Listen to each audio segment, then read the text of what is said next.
So we're running the NRL Pacific Leadership Camp, which is basically a leadership camp for our Pacific players. We bring in 2 or 3 players from each club who've been identified by their clubs as guys with leadership potential, and we want to help challenge them and upskill them to be able to take a bit more responsibility, to be able to help our people a bit more. Fantastic, thank you very much. I think these sort of camps are very important because it gives the boys an opportunity to understand that you're not just an athlete, you actually have an influence on a bigger community. And the way you carry yourself as an athlete, the way you develop as an athlete, eventually transcends into the community. Every time we get together, the boys go, why don't we do this more often? The guys always ask you, are we having an island feed? You know, we're going to get the chop suey and the oka. You know, I'm not coming in unless we're doing that, you know.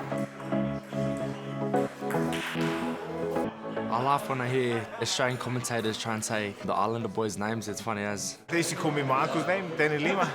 Saifi, Safidi. Marawiri was probably the weirdest one that I've got. Sort of my pair. That's the most common one. They call Raja Master Chef instead of Tuvasa Sheikh because it's just easier to pronounce, I guess. Siwatak Yaho. They normally say Taukiraho. Used to, getting our names called wrong the whole time. So when the commentators say it, doesn't really bug me. But if they come up to me, I do correct them. That girl is a real crowd, please. Small world, all her friends know of me. Young bull living like an old geese. So the NRL does a lot of community projects, talk to the schools and all that sort of stuff.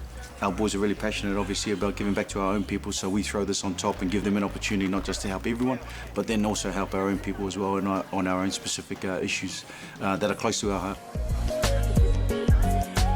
This camp's been amazing. It's definitely empowered me to be a leader.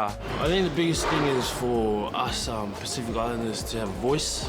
We're in a position of power, which we're fortunate. So these little problems that we're learning, we get that information and we're lucky enough to project that and people listen to us. You know, I want to try and help in my part in any way possible, and so eating right and promoting eating good on social media would probably set a good standard. A young guy coming in, it's good to know all this stuff and just to be able to learn from the older boys about how much it means to them.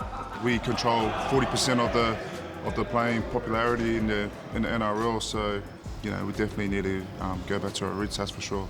It's definitely important for me to represent Fiji. That's where my mum's from. She's from Fiji, and I'm a mama's boy, so yeah, I'm proud to be a Fijian as well as an Australian.